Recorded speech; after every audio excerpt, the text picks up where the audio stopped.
Olá, amigos. Aqui estamos com o Mestre Falou. E desta feita, seguindo uma sugestão do nosso fiel escudeiro André Fernandes, nós estaremos pensando um pouco sobre a criação. Certamente não iremos entrar aqui em outras teorias darwinistas ou de qualquer outro pensamento, mas meditaremos sobre o pensamento bíblico da criação, ou seja, falaremos tão somente da teoria criacionista e nos restringiremos aos termos que a Bíblia oferece. Pastor, como foi proposto no último vídeo, onde o senhor disse que a filosofia não chega a ser uma ciência porque ela não prova aquilo que ela propõe, o senhor disse para mim que a mãe da ciência seria a teologia, porque ela comprovaria aquilo que ela expõe. Então, o tema que foi proposto, que é uma das maiores dúvidas da humanidade, é sobre a criação. E eu queria saber o pensamento do senhor a respeito da criação.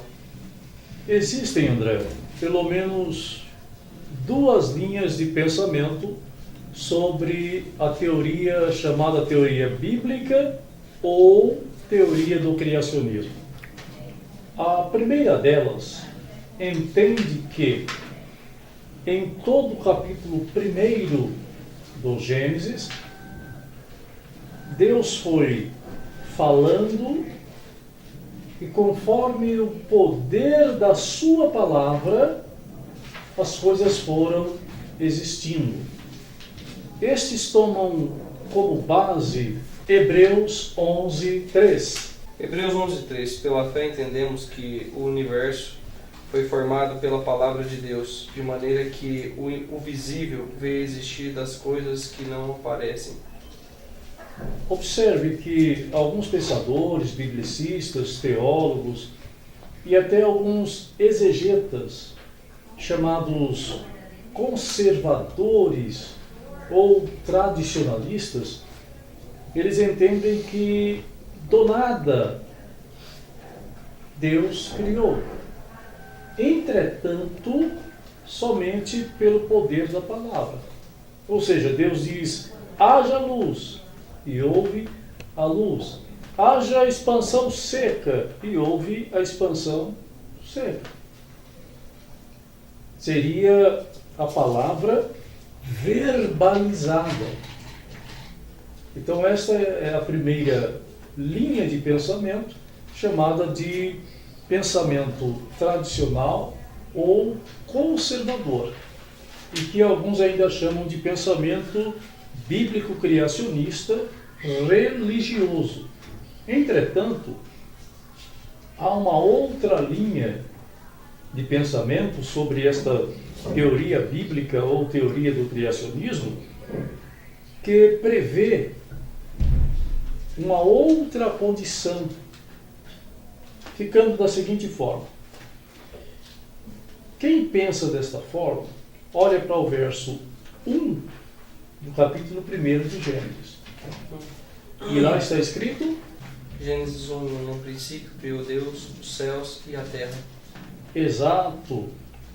A palavra Deus, nesse capítulo 1, verso 1 do Gênesis, ela é uma tradução da palavra hebraica Elohim.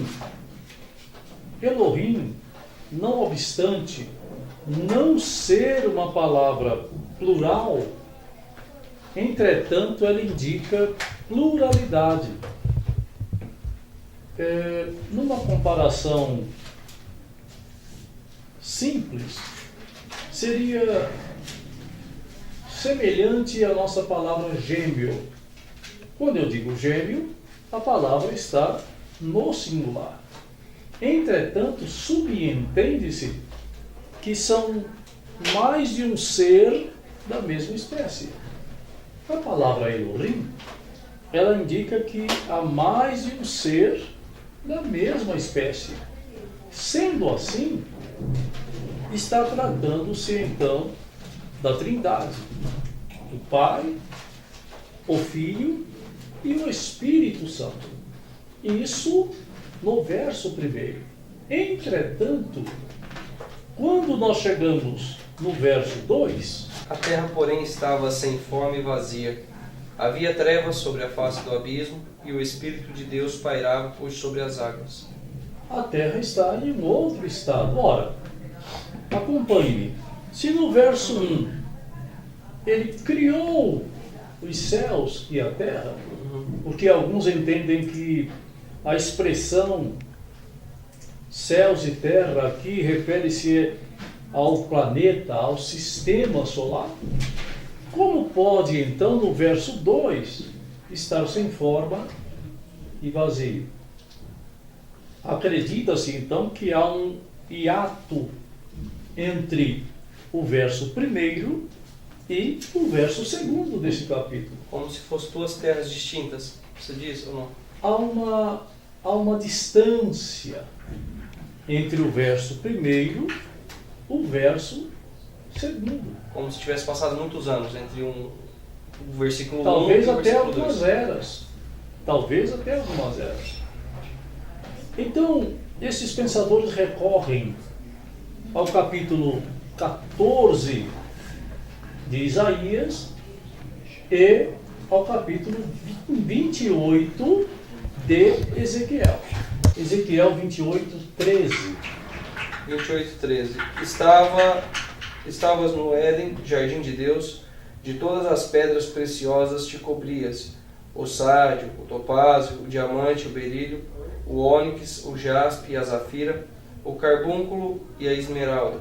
De ouro se te fizeram os engastes e os ornamentos, no dia em que fostes criado, foram eles preparados.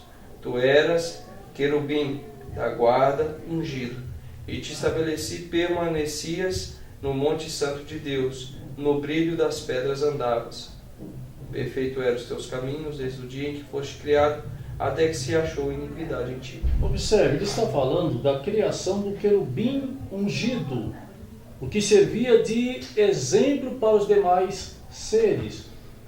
Mas a citação de Éden dá a entender que não é os céus. Logo, alguns eruditos compreendem que a terra do capítulo 1 do Gênesis, do verso 1 do Gênesis, que é chamada de a terra no seu estado original, não tinha como habitante os seres humanos. Não éramos nós que habitávamos a terra do versículo 1. Por isso eu lembrei que há um hiato entre o verso 1 e o verso 2.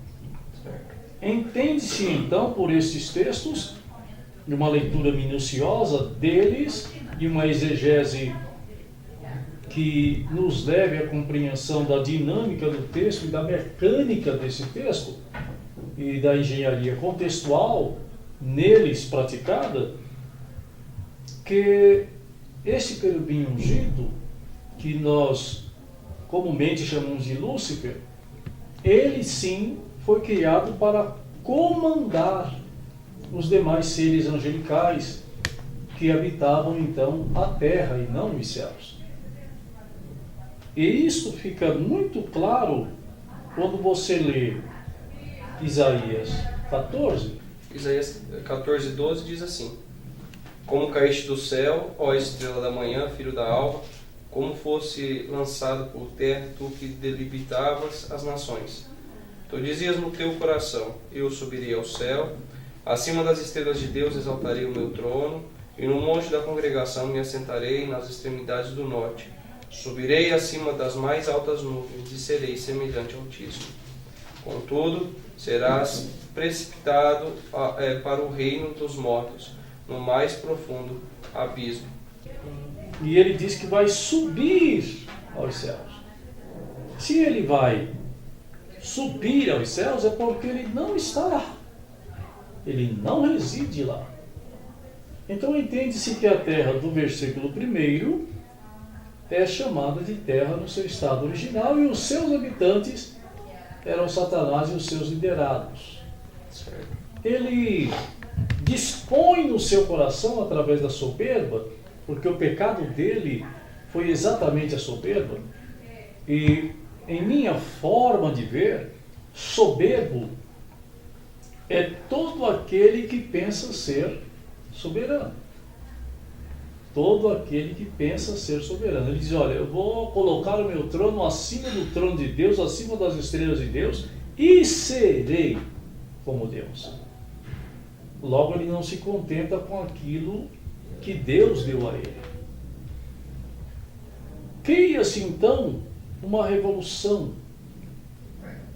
Cria-se então algo contrário à vontade de Deus. E Deus é então, ou se vê obrigado a lançá-lo do seu lugar. E alguns entendem que quando eles foram lançados, Satanás e a sua cúpula foram lançados, teriam colidido com a terra e a destruído. Aí então surge o verso 2, mostrando a terra no seu estado caótico, totalmente destruída, havendo um abismo, águas, e o Espírito Santo está ali. E aí, qual a importância do Espírito Santo naquele lugar se só há destruição? Alguns entendem que, ou nós entendemos que, o Espírito Santo está guardando a matéria-prima. Mesmo porque Satanás, ele não tem criatividade, não lhe foi permitido isto. Só há dois seres conhecidos no contexto bíblico que têm o poder de criar. O primeiro deles é Deus. O segundo deles somos nós, seres humanos. Mas quanto aos anjos, arcanjos, querubins, serafins, nada indica que eles saibam criar. Mas eles sabem usar a criação, tanto divina como a criação humana. E, sendo assim, o Espírito Santo fica ali sobre a face das águas até que a Trindade então vai agir a seu tempo. A seu tempo. Mesmo considerando que Deus é atemporal. Então, se fosse para o senhor resumir para mim, o senhor me explicar de uma forma mais sucinta o versículo 1 e o versículo 2, para a gente começar essa série A Criação. Eu diria que o verso 1 está falando da terra no seu estado original, habitada por Satanás e todos os seus comandados. Certo. Que eram anjos, arcanjos, serafins, querubins, enfim, seres celestiais. Certo. No verso 2, a terra em um estado caótico, logo depois do levante suscitado por Satanás e a sua provável ou possível colisão com o planeta quando foi expulso ou lançado dos céus. Entendi. Existem teorias também que falam sobre, por exemplo, o Big Bang. Teorias, Stephen Hawking. isso, que diz que a Terra surgiu de uma explosão. Poderia a ciência estar justificada aqui ou não? Tudo bem que a linha de pensamento dele é totalmente diferente, mas ele fala que o mundo foi criado a partir de uma grande explosão. O que no pensamento do senhor? Alguns pensadores entendem que quando Stephen Hawking está falando sobre o Big Bang, um grande barulho, não é? Ele não está muito longe da verdade. Não é a verdade, mas não está muito longe da verdade. Por quê? Eles entendem que tudo foi feito pela palavra de Deus. Deus foi falando. E se Deus foi falando, a Bíblia diz que a voz de Deus é como o som de muitas águas. É como se fossem grandes trovões, grandes explosões. Entretanto, nós entendemos que ele está falando de elementos astrofísicos, né? E as suas colisões e os seus atritos que geram tal barulho. Tá. O versículo 13 é melhor deixar para uma próxima aula, porque senão o vídeo também fica muito longo. Estaremos sim. O senhor poderia no explicar próximo- numa sala de aula, né? Filmar lá na... Estaremos sim no próximo episódio pensando nisso. Então, nossos amigos internautas, fiquem na paz, prossigam na fé e procedam sempre com justiça, o que é próprio do caráter do ser humano. Até lá!